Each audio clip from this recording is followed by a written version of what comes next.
오늘은 에베소서 두 번째 시간으로 에베소서 1장 3절부터 14절 말씀을 본문 삼아서 하나님의 구속 예정과 인치심으로 완성된 구원이라는 주제를 가지고 같이 은혜 나누는 시간 갖도록 하겠습니다. 에베소서의 본문 1장 3절부터 14절 말씀의 이제 핵심 내용은 말 그대로 그리스도 안에서 우리를 택하시고 구속하시며 성령으로 인치셔서 하나님의 영광을 찬미하게 하셨다. 이런 어떤 내용으로 요약할 수 있습니다. 그래서 우리가 본문에서는 삼위 하나님이 다 나옵니다. 우리 학교에서 공부할 때 그러잖아요. 그 성부와 성자와 삼위일체도 배우죠. 성령의 각각의 사역이 뭐냐. 성부는 계획하시고 성부는 집행하시고 성령은 적용하신다. 그걸 뭘 계획하시냐? 우리의 구속을 계획하십니다. 그래서 성부는 우리의 구속을 계획하시고 성자는 그 구속을 이루시고 성령은 그 구속을 우리의 삶에 적용을 하십니다. 이게 오늘 메시지에서 나오는 겁니다. 그래서 이제 우리가 이제 본문의 말씀을 다시 한번 정리를 하면 바울이 이제 옥중서신이라고 하는데 옥중서신이라는 것은 이제 61년부터 62년경에 이제 노마 감옥이라고 하는데 노마에 의해서 가택연금 상태에서 이 편지를 쓴 겁니다. 그래서 빌립보서, 골로새서, 빌레몬서 등이 이제 옥중서신으로 같은 노마 감옥이라는데 노마에 의해서 같은 연금 상황에서 이 편지를 쓰게 된 겁니다. 거의 동시대에 쓴 거죠. 그러니까 1차 감옥에 갇혔을 때, 1차 가택연금 당했을 때, 사도행전에 그러잖아요. 4차의 노마에 압송되어 오잖아요. 그래서 가택연금 상태에서 편지를 쓴 거예요. 그래서 이제 무죄로 방면되었다가 다시 네로 황제 때에 그러잖아요. 다시 2차로 노마 실제 감옥에 들어가서 이제 죽게 되는 그런 상황입니다. 그래서 이 에베소서는 우리가 이 앞번에 봤듯이 2차 전도 여행 때 에베소를 잠깐 방문했어요.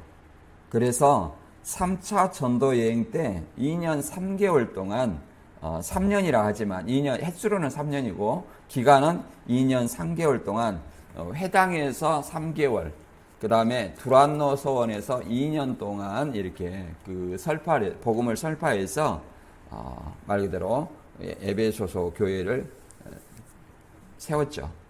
그래서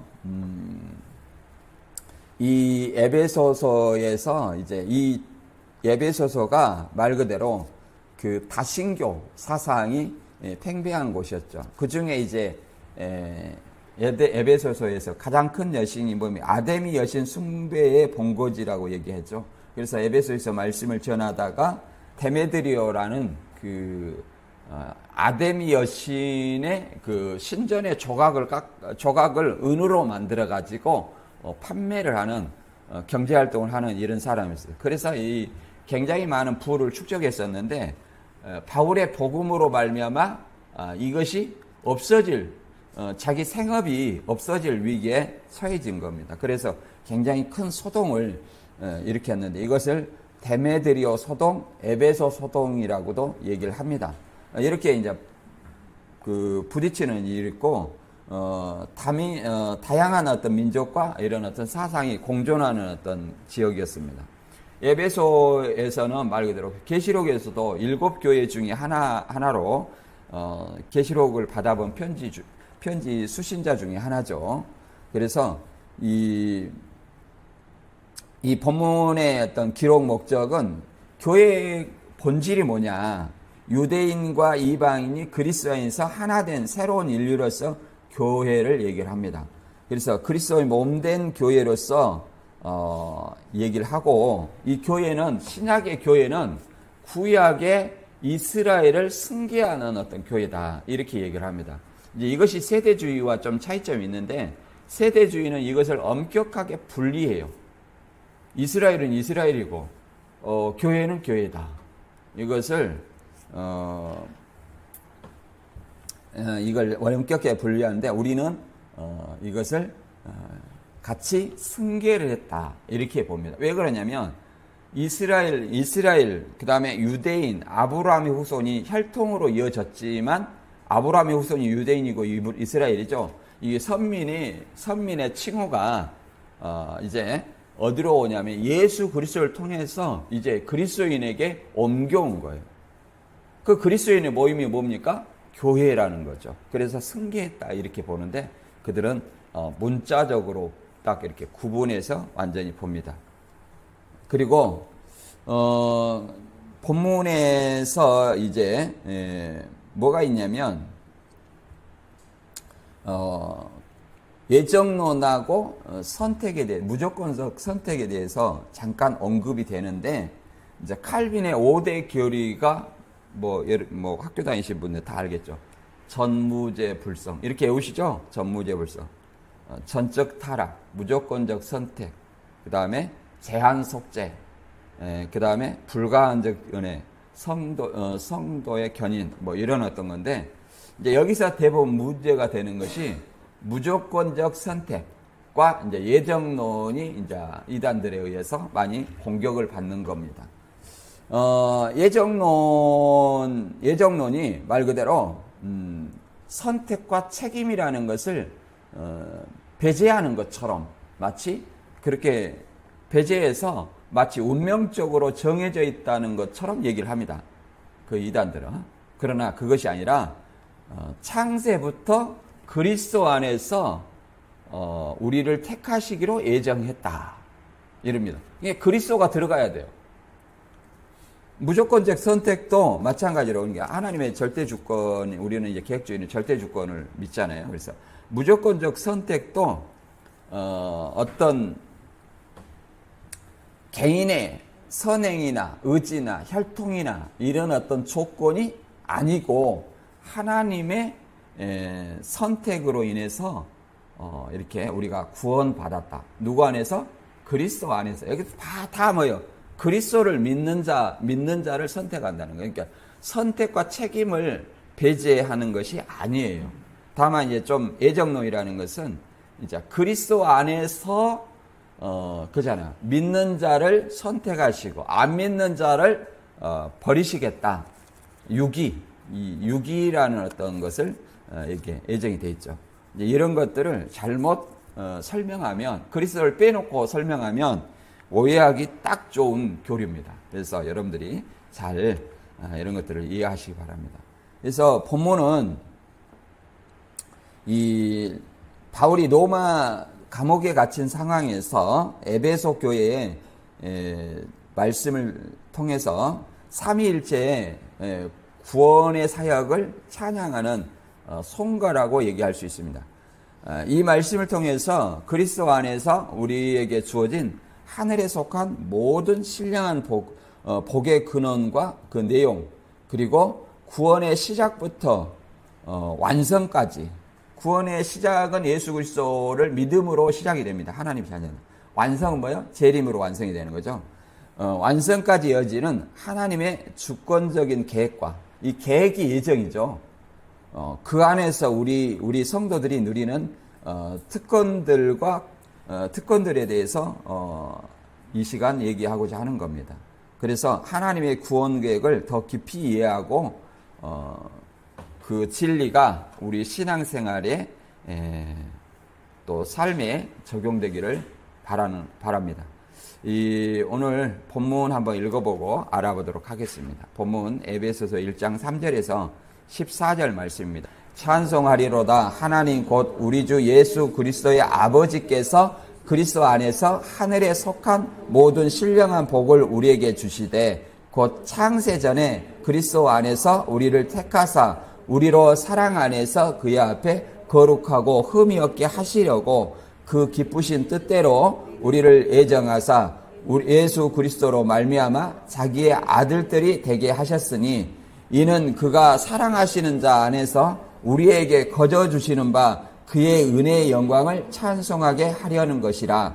우리는 그리스도 안에서 그의 은혜의 풍성함을 따라 그의 피로 말미암아 속량 곧 제삼을 받았느니라. 이는 그가 모든 지혜와 총명을 우리에게 넘치게 하사 그 뜻의 비밀을 우리에게 알리신 것이요 그의 기뻐하심을 따라 그리스도 안에서 때가 찬 경륜을 위하여 예정하신 것이니 하늘에 있는 것이나 땅에 있는 것이 다 그리스도 안에서 통일되게 하려 하심이라. 모든 일을 그의 뜻이 결정대로 일하시는 이의 계획을 따라 우리가 예정을 입어 그 안에서 기업이 되었으니 이는 우리가 그리스도 안에서 전부터 바라던 그의 영광의 찬송이 되게 하려 하심이라.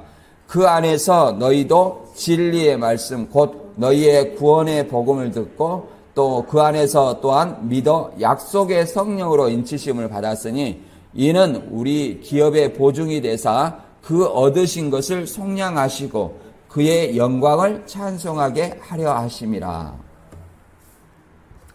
우리를 구원하는 이유는 하나님을 찬송하기 위함이다. 이렇게 얘기를 합니다. 그래서 이 본문의 흐름은 하나님을 찬송하시고 우리를 택하셨다는 거예요. 영원전부터. 그리고 그리스도 안에서 우리를 예정하시고 예수님의 피로 구속 곧 제사함을 하시고 우리에게 계시를 그 뜻을 계시하시고 우리로 하늘을 기업으로 주시고 새하늘 새 땅이죠.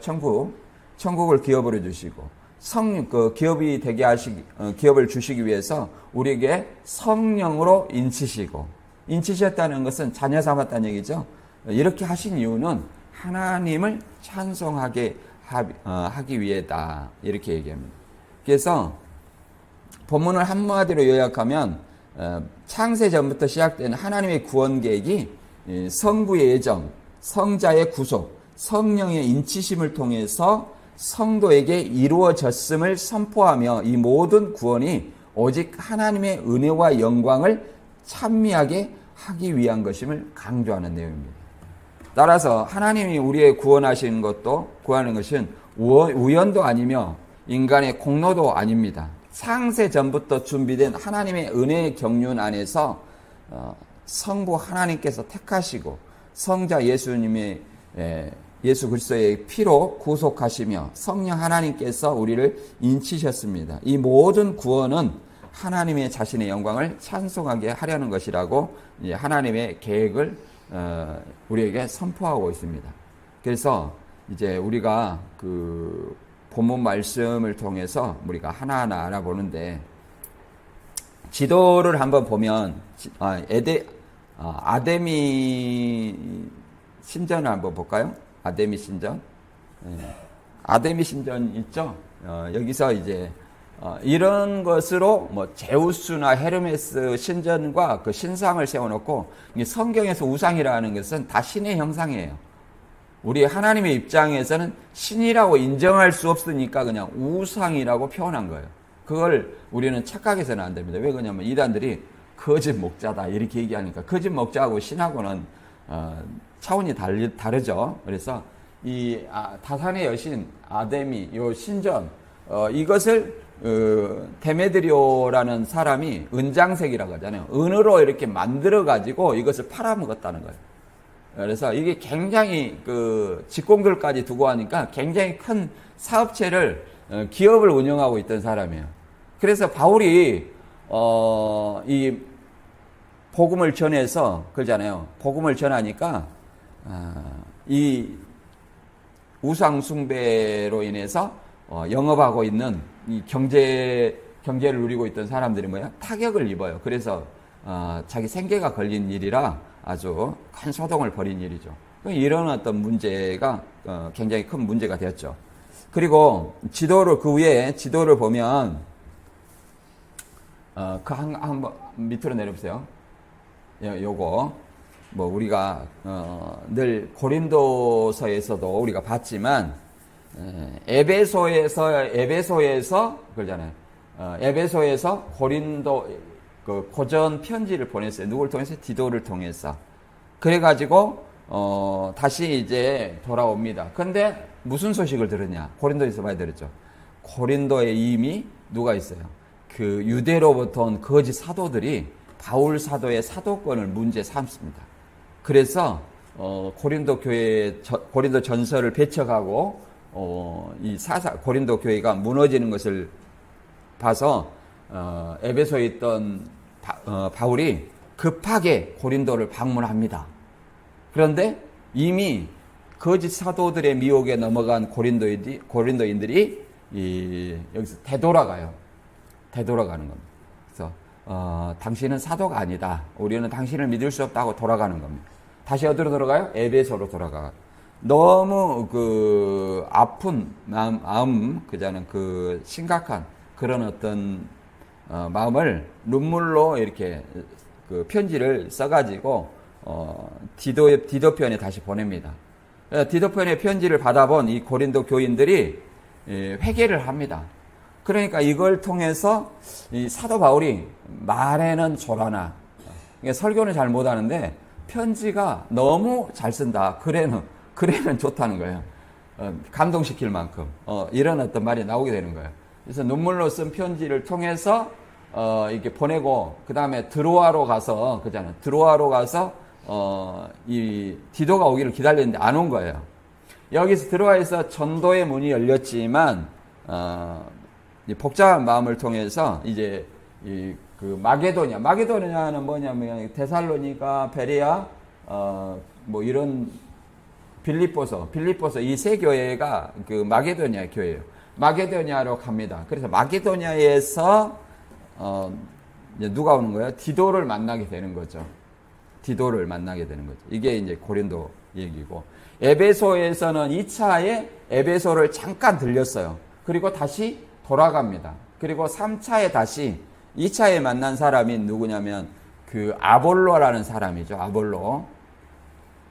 아볼로를 만났는데 이 아볼로는 알렉산드리아 사람인데 아볼로를 만나가지고 세례 요한의 세례를 통해서 예수님을 증거해요. 그런데 성경이 아주 박식한 사람이죠. 그래서 이것을 뭐냐면 불완전한 복음이다. 불완전한 복음을 전하고 있었어. 그래서 성령 세례를 모르는 거예요. 우리 기독교인들도 성령 세례에 대해서 모르는 사람이 많아요. 성령을 받았냐? 그러면 글쎄요. 뭐 이렇게 얘기하는 거예요. 거기다가 성령 세례는 뭡니까? 그러면 그건 더 모르죠. 이런 것이 뭐예요? 불완전한 복음이다. 그래서 브리스길라 아굴라를 통해서 이제 그 아볼로를 가르쳐요. 아볼로를 가르치고 나중에 고린도 교회의 감독이 됩니다. 이 아볼로가. 그래서 바울이 고전 3장에 그러잖아요. 나는 심었고, 나는 고린도 교회를 세웠고, 아볼로는 물을 주었을 때, 아볼로가 뭐예요? 물을 주었다는 것은 아볼로가 말씀을 선포했다는 거죠. 그래서 아볼로가 이제 고린도의 감독이 되는 어떤 이런 일이 있습니다. 그래서 이게 에베소의 어떤 사정을 우리가 좀 이해를 할 수 있습니다. 그래서 본문을 하나씩 이제 읽어보고 정리하도록 하겠습니다. 1장 3절에서 6절까지 내용은 말 그대로 창세전에 그리스도 안에서 우리를 택하시고 하나님의 뜻대로 우리를 자녀 삼기로 예정했다는 선택과 예정을 이렇게 밝히고 있는 내용입니다. 1장 3절에서 6절을 한번 읽어볼까요? 시작. 찬송하리로다. 하나님 곧 우리 주 예수 그리스도 아버지께서 그리스도 안에서 하늘에 속한 모든 신령한 복을 우리에게 주시되 곧 창세전에 우리 그리스도 안에서 우리를 택하사 우리로 사랑 안에서 그의 앞에 거룩하고 흠이 없게 하시려고 그 기쁘신 뜻대로 우리를 예정하사 예수 그리스도로 말미암아 자기의 아들들이 되게 하셨으니 이는 그가 사랑하신 자 안에서 우리에게 거저 주시는 바 그의 은혜의 영광을 찬송하게 하려는 것이라. 이렇게 얘기하죠.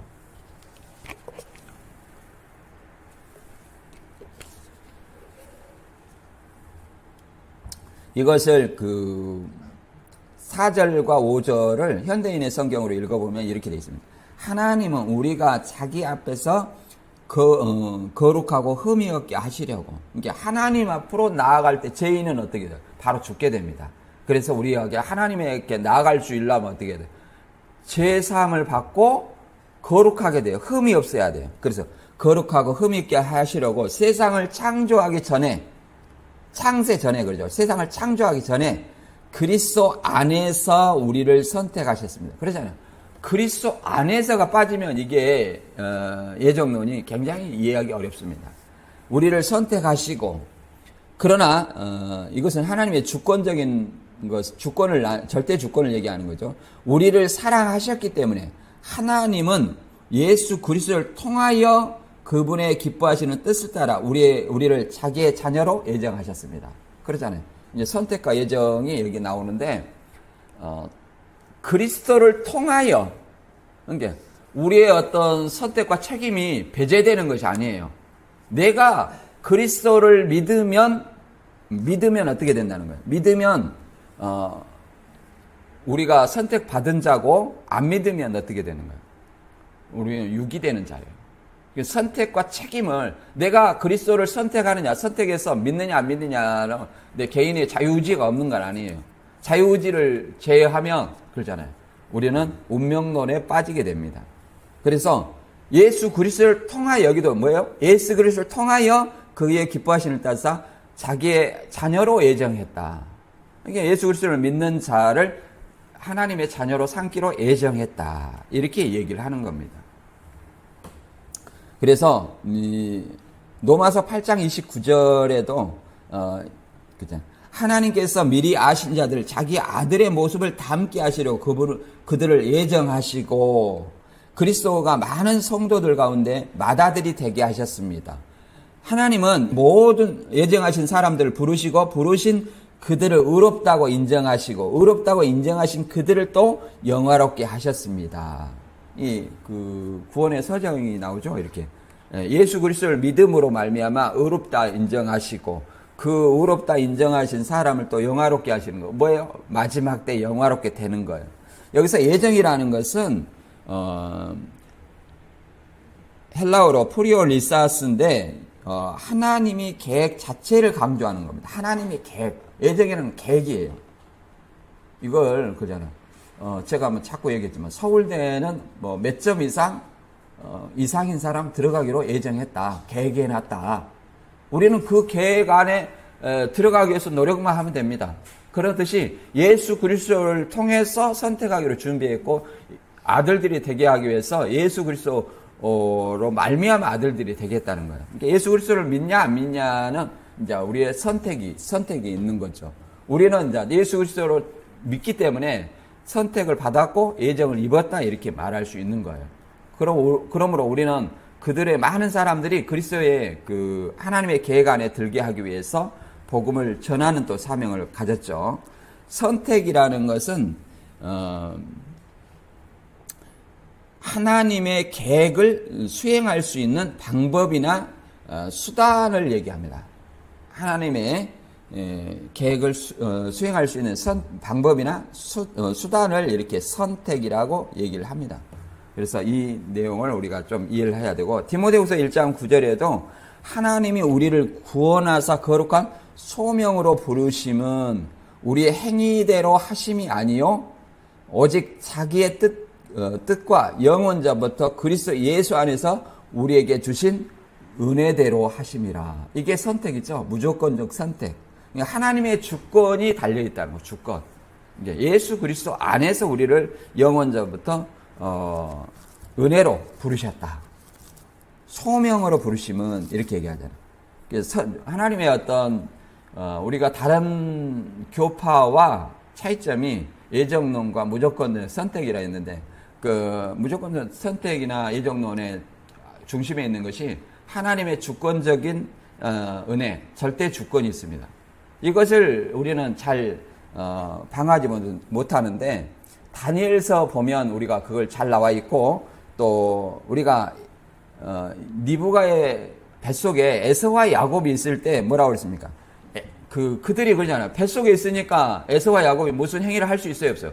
없습니다. 그러나 에서는 미워하였고 야곱은 사랑하였다 이것을 얘기합니다. 그러니까 하나님이 미리 정하셨다는 거예요. 하나님이 미리 정하셨는데 그러면 나는 아무 행위를 할 필요가 없느냐? 아니라는 거예요. 우리의 선택과 책임을 배제하는 것은 아니라는 것을 우리는 알아야 돼요.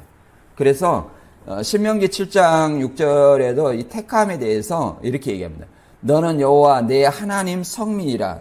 하나님 여호와께서 지상 만민 중에서 너를 자기 기업의 백성으로 택하셨나니 여호와께서 너희를 기뻐하시고 너희를 택하심은 너희가 다른 민족보다 수요가 많기 때문이 아니라 너희는 오히려 모든 민족 중에 가장 적으니라.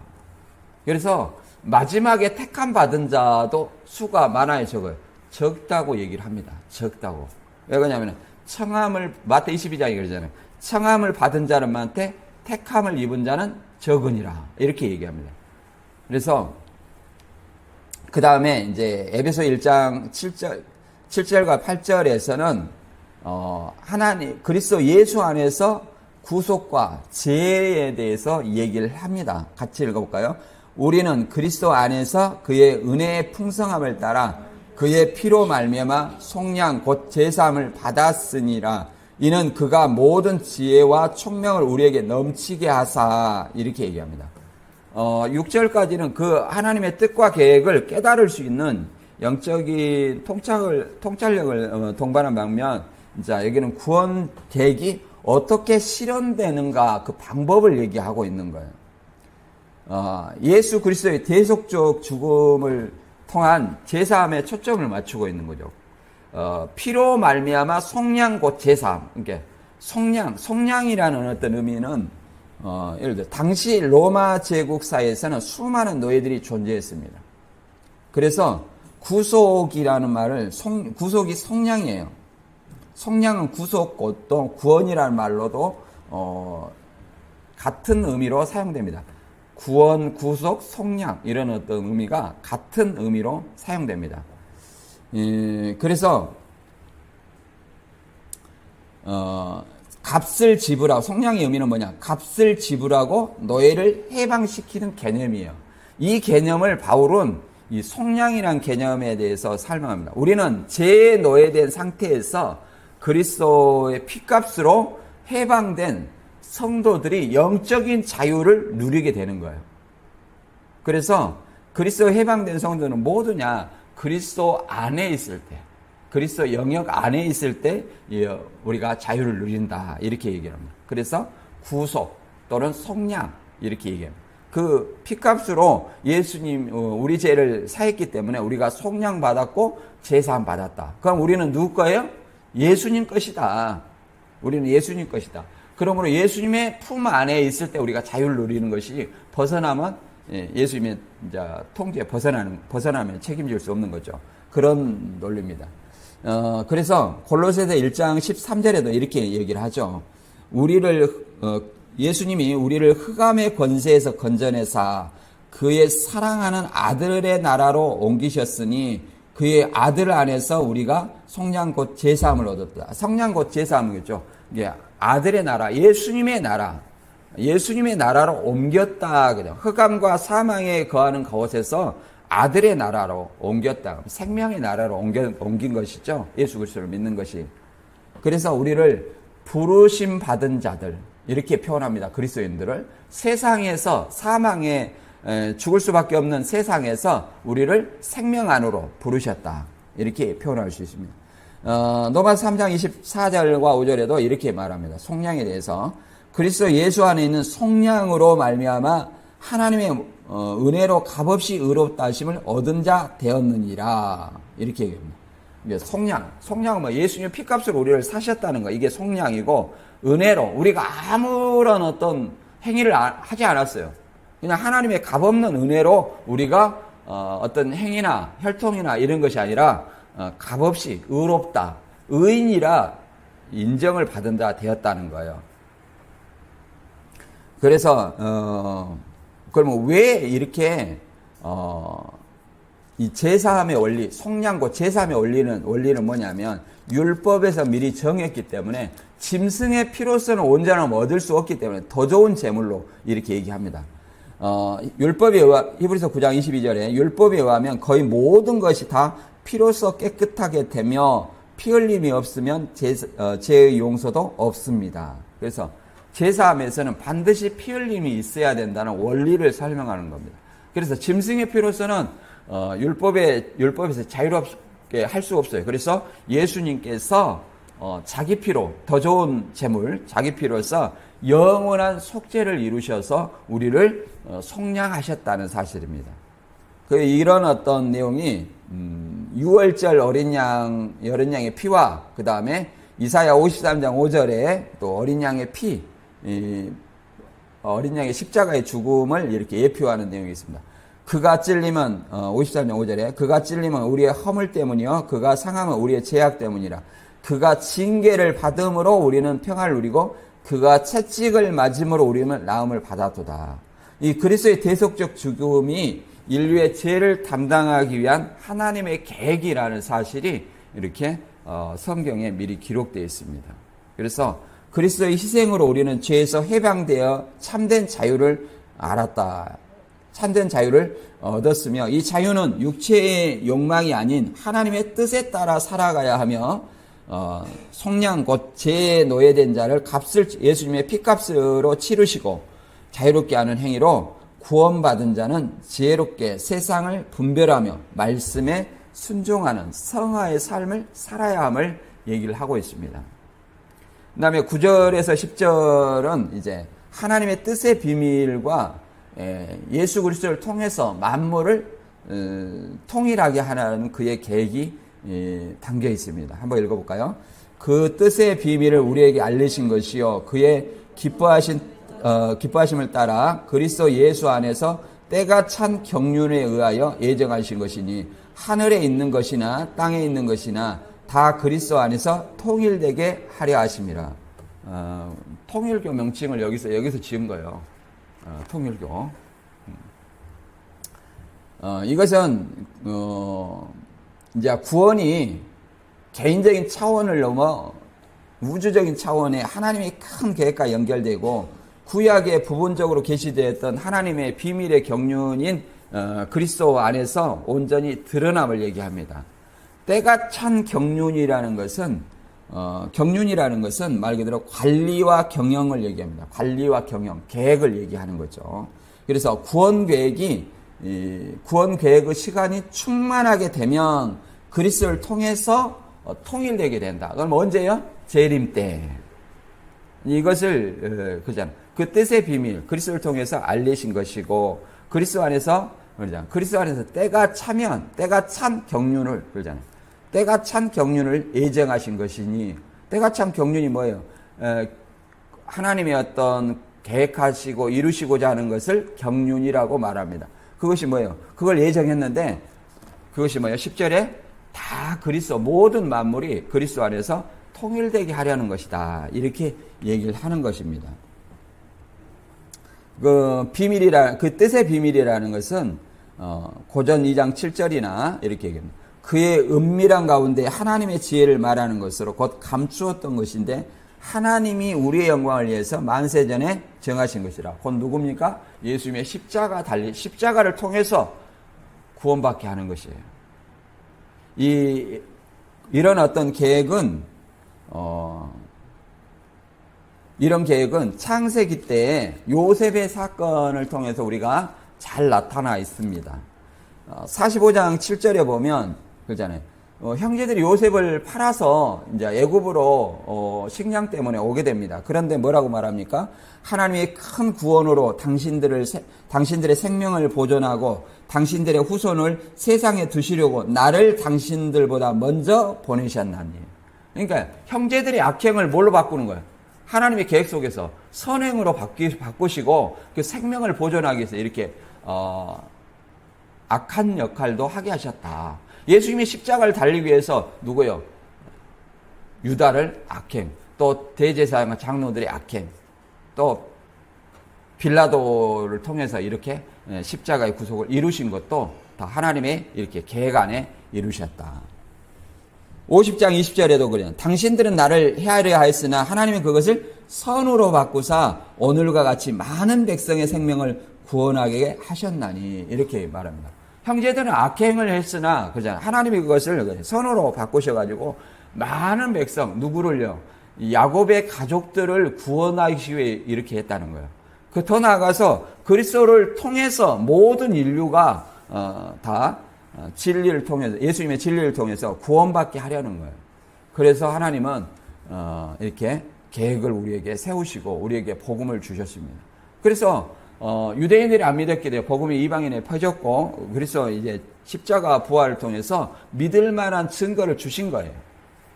이래도 안 믿으면 이제 예수 재림 때에 뭐 어떻게 한다는 거예요? 완전히 심판하시겠다. 이게 공의예요. 공의. 이게 공의다. 예. 그 다음에 이제 에베소서 1장 11절에서 14절의 말씀은 이제 성령의 역할입니다.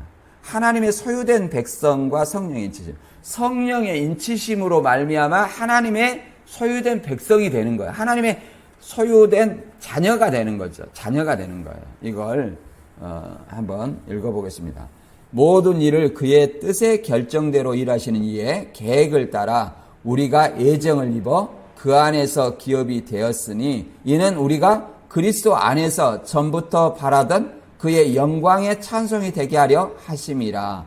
그 안에서 너희도 진리의 말씀 곧 너희의 구원의 복음을 듣고 그 안에서 또한 믿어 약속의 성령으로 인치심을 받았으니 이는 우리의 기업의 보증이 되사 그 얻으신 것을 속량하시고 그의 영광을 찬송하게 하려 하심이라. 이렇게 얘기를 합니다.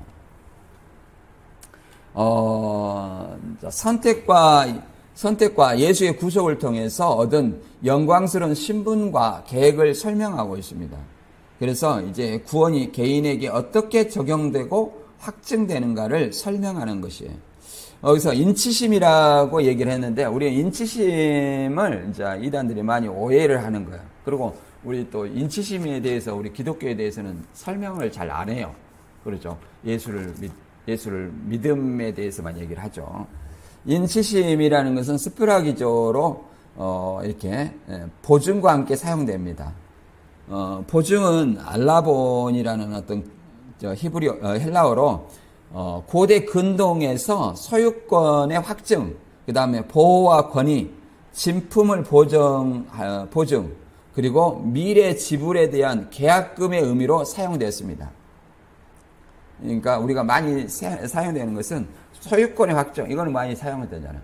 그리고 인치심이라는 것은 도장이 어디가 있냐면 로마 시대에는 반지죠. 인장 반지. 이거 아세요? 인장 반지? 저도 어디 그 구원파에서 그 집회에 갔다가 주다 배너를 보니까 인장 반지가 있어요. 항상 이 반지에 인장이 있어요. 자기 가문을 상징하는. 그걸로 인을 치는 거예요. 그걸로. 그래서 그 인장 반지를 넘겨주는 것은 말 그대로 자기 사람이라는 어떤 그 신분과 그 보호와 권위를 함께 넘겨주는 겁니다. 그래서 성령의 그 인치심을 통해서 성령께서 성도 안에 내주하심으로 말미암아 인치신 자들에게 구원의 확실성과 미래의 유업에 대한 보장을 하는 겁니다. 미래의 유업은 새하늘 새 땅이에요. 그래서 이것에 대해서 이제 이렇게 오해하는데, 이제 학개서 2장 23절에는 스룹바벨에 대해서 이렇게 말합니다. 스알데르 아들 내종 스룹바벨아, 여호와가 말하노 그날에 내가 너를 세우고 너를 인장으로 삼으리니 이는 내가 너를 택하였음이라. 이게 스룹바벨과 이제 학개서는 스룹바벨과 여호수아, 스룹바벨은 유다 총독이에요. 예루살렘 멸망 후에 이제 스룹바벨을 유다 총독으로 세우고 대제사장 여호수아와 함께 이제 예루살렘 성전 재건을 하기에 보내는 겁니다. 그래서 이 스룹바벨은 왕의 권위를, 이 스룹바벨의 인장을 삼는다는 것은 소유와 권위, 보호와 선택을 의미합니다. 그래서 왕의 권위를 위임했다는 것을 의미해요. 그래서 성전 재건에 유다 총독으로 가면 이 스룹바벨은 다윗의 혈통입니다. 그래서 다윗 언약의 계승을 얘기합니다. 그리고 왕적 권위에 위임받은 자로서 메시아를 예표하는 인물이라고 이렇게 얘기할 수 있습니다. 그래서 요한복음 6장 27절에 예수님이 하나님의 인치신 인장반지로 얘기를 합니다. 요한복음 6장 27절에 그러잖아요. 내가 너희에게 줄 양식은 하나님 아버지께서는 나를 인정한다는 도장을 나에게 찍어주셨다. 그러니까 예수님이 인장 반지가 됐다는 거예요. 인장. 도장이 됐다. 도장을 나에게 찍어주셨다. 그러니까 예수님이 이 스룹바벨과 같은 인장이 되셨다는 것을 얘기를 하는 겁니다. 그래서 요한복음 6장 27절에 인친다는 것은 공식적인 인칭이에요. 신적 권위, 하나님께서 인을 치셨다. 그래서 권위의 확증이고 예수가 메시아임을 하나님께서 확증하셨다는 의미입니다. 이는 공적 사역과 십자가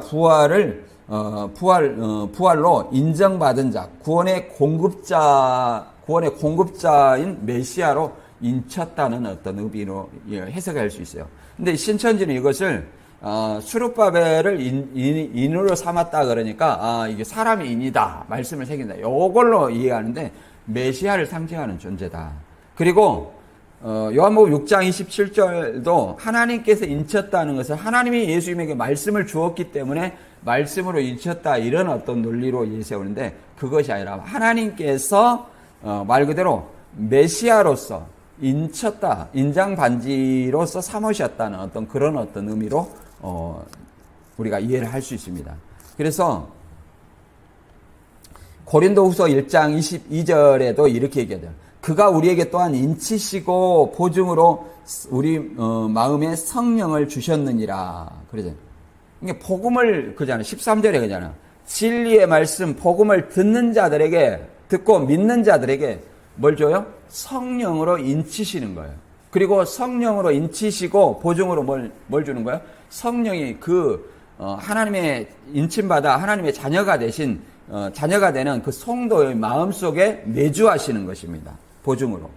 그래서 성령이 내주하는 그들은 디모데후서 2장 19절에 인치시고 자기 백성을 아신다, 이렇게 얘기합니다. 교족부에 계시록 90점 맞아가지고 신천지에 교족부에 등록되는 것이 입맞은 것이 아니라, 그렇잖아요. 그 성령에 내주하시는 그들이 하나님의 아들이라고 얘기하고 그들이 성령의 인도함을 받는다, 이렇게 얘기합니다. 로마서 8장 16절에는 이렇게 말합니다. 성령이 친히 우리의 영과 더불어 우리가 하나님의 자녀인 것을 증언하시나니 자녀이면 또한 상속자 곧 하나님의 상속자요 그리스도와 함께 상속자니 우리가 그와 함께 영광을 받기 위하여 고난도 함께 받아야 할 것이니라. 그러잖아요. 우리가 값이 없는 것은 그잖아요. 쉽게 얻은 것은 쉽게 나갑니다. 로또 받은 사람들의 80~90%가 다 끝이 안 좋다고 얘기합니다. 그러잖아요. 거저받아서 너무 값없이. 그러나 우리가 이 하나님의 영광을 얻기 위해서, 마지막 날의 영광을 얻기 위해서 무엇도 함께 받아야 된다는 거예요. 예수님이 십자가에 받은 고난도 함께 받아야 된다, 이렇게 얘기를 합니다. 지나간 시대와는 다르겠지만, 그래서 성령이 우리 영과 더불어 우리의 마음과 더불어 하나님의 자녀인 것을 증언한다는 거예요. 우리 마음속에 내주하신 성령 하나님이 우리가 하나님의 자녀임을 친히 증거하신다는 거예요. 그리고 우리가 하나님의 자녀면 상속자라는 거예요. 상속자는 장자잖아요. 그래서 우리 그리스도인들을 뭐라고 말하냐면 다 장자라고 그래요. 히브리서 12장 22절에는 장자들의 총회라고 얘기하잖아요. 우리가 죽어서 이제 하늘에 올라가면 뭐예요? 장자들의 총회에 참여하는 겁니다. 그래서 상속자고 장자들이라고 얘기를 하는 거예요. 새하늘 새 땅의 유업을 얻기 위해서는 우리도 유업을 얻고 그 영광을, 예수님과 함께 영광을 받기 위해서 고난도 받아야 된다, 이렇게 얘기를 합니다. 그래서 우리가 본문 말씀을 다시 한번 정리하면, 우리의 구원이 얼마나 놀라운 하나님의 선물인지 다시 한번 살펴봅니다. 우리의 구원은 삼위일체 하나님의 위대한 협력으로서 하나님 아버지께서는 창세전에 그리스도 안에서 우리를 택하시고 예정하셨습니다. 또 그의 아들 예수 그리스도께서는 그분의 피로 우리의 죄를 사하시고 우리를 속량, 곧 구원하셨습니다. 성령 하나님께서는 복음을 믿는 우리를 하나님의 소유로 인치시고 그 인침 받은 사람이 뭐예요? 하나님의 자녀가 되신 거예요. 그에게 성령을 우리 마음 가운데 주시고 영원한 천국을 상속 보증해 주신 것입니다. 이 모든 것은 하나님의 영광을 찬미하게 하려 하신다 이렇게 얘기합니다. 그래서 이걸 다시 한번 얘기하면 성부께서는 구속을 계획하시고 성자께서는 구속을 이루시고 성령은 구속을 우리의 삶에 적용하시는 겁니다. 이 삼위 하나님이 이 본문에 잘 나와 있어요. 그래서 우리가 우리에게 이 말씀은 구원의 확실성과 영광스러운 신분 그리고 흔들리지 않는 미래의 소망을 안겨줍니다. 우리의 구원이 우리의 행위가 아닌 전적인 하나님의 은혜와 사랑에 근거하고 있음을 말합니다. 이 진리를 우리는 깊이 깨달아 하나님을 더욱더 영광이 되게 하시고 찬양하게 하시고 그분의 또 뜻에 순종하며 세상에서 그리스도의 증인으로 살아가는 저와 여러분이 되시길 주님의 이름으로 축원합니다.